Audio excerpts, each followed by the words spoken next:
All right, well, we're back with hair expert Tanieka Randall. We appreciate you, girl. Yes. So you are a leukemia survivor and you face many hair challenges after losing your hair. Tell me about the process that you went through to grow your hair back so long and healthy. Your hair is beautiful right now. Thank you so much.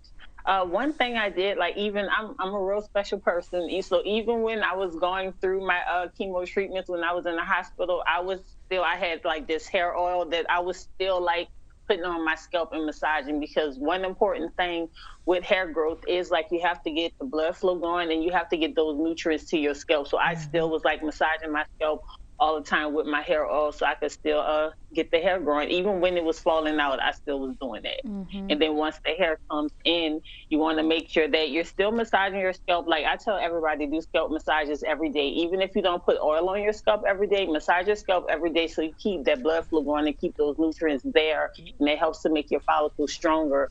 And then also when you start getting your hair and your hair comes in, you want to make sure that you're properly moisturizing and like using conditioners all the time to like keep your hair nice and strong and moisturized so it doesn't break off.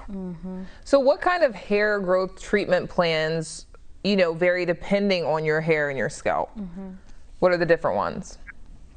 I really tell people, a lot of people focus so much on like the texture of their hair, but I try to teach people to learn more about your porosity. And basically porosity, it teaches you, like some people have like low porosity hair and some people have high porosity hair. For example, low porosity hair, that basically means that like the shingles on the roof, like your cuticles are laying like nice and flat. So it's harder for moisture, water, and products to get in your cuticle where it needs to be. But on the flip side, once it's in there, it's in there. But so those people, you want to make sure when you're washing your hair, for instance, you want to use that warmer water so you can open your cuticles up so the products can actually get in there. But when you're rinsing your hair, some people say rinse with cold water. I really don't recommend that for people with low porosity hair, because once that cold water hits, you're closing off your cuticle.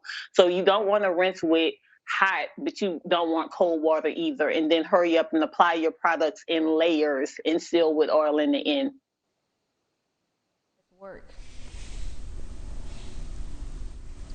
How does the porosity test work? Trying to figure out what type of hair you have.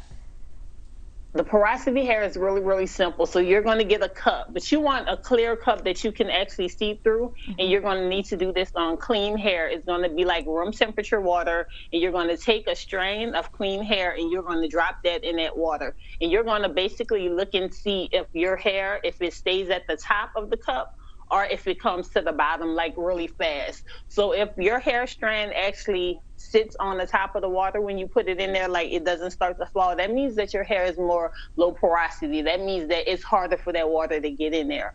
Or if when you put your hair in the cup, you see it starts to fall, that means you're on the flip side, you're high porosity, like your hair has no problem, letting the moisture and everything in the cuticle. But then the bad thing about that is that it goes in easily, but it can also come out easily. So you have to make sure that you're properly sealing all the time. And you are the person that if your hair is high porosity, you want to make sure when you're rinsing your conditioners out that you are doing the rinses with the cold water to, help your cuticles out some so they can lay flatter and hold on to the products. Wow. And I didn't know that.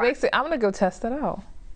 Yeah, definitely. Because a lot of people don't even think about that. Like so many people are like, oh, this is my texture, but me and you can have the same texture, but if our porosity is different, the products are going to act differently on our hair. We can do the same thing and one of us will be like, it didn't work on me, it worked on you, and our hair looks the same.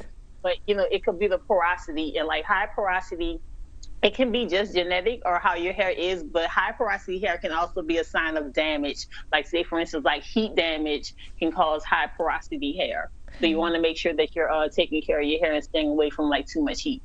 And speaking of, damage, I love relaxers. I've been getting them my whole life, basically. They call it the creamy crack. But what advice would you give people who want to transition to their natural hair? What advice would you give them? Like really, if you want to transition, you really have to, it takes a lot of patience. I went back and forth a few times before losing all of my hair, but it does take a lot of patience. But when you're doing that, when your natural hair starts to come in, like that part that separates your natural from the relaxed hair, that is the most fragile and delicate part. So you really have to make sure that you are properly moisturizing and strengthening your hair, and stay away from styles that like are really causing so much tension or friction on your hair, because your hair can break off easily. Like go for more of the twist outs or things like that, a 2-strand twist, so that you can actually still look good, but while you're transitioning at the same time. And it won't be too noticeable that you have those two different textures going on. That's some good advice. And I see you do have a hair care line. Tell me more about your hair care products and also where we can find you. Yeah, so yeah, my hair care line is T's Hair Secret, and it came about as T's Hair Secret because, you know, like we talked about, I had cancer in 2011, and yeah, I was Mr. Clean Bald is what I tell people. But by 2014, my hair had grown back halfway down my back, and everybody would always say, T, what is your secret? Because T is my nickname. And I was like, you know what? I have this hair oil that when I was in the hospital going through chemo that I had whipped up. So over the years, I was always giving people tips. So I really introduced the line from there. And then I started formulating all the other products. So now we have 18 different products, and we formulate like all the recipes like I came up with, and we formulate all the products.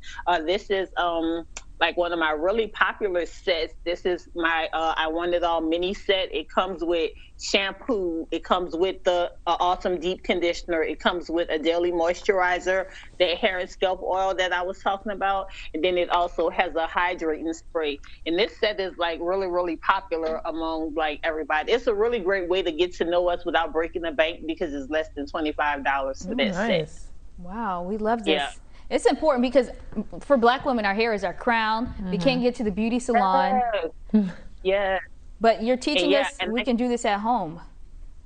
And I can be found at teeshairsecret.com. That's TEES hairsecret.com. And the same thing on Instagram and Facebook, T's Hair Secret.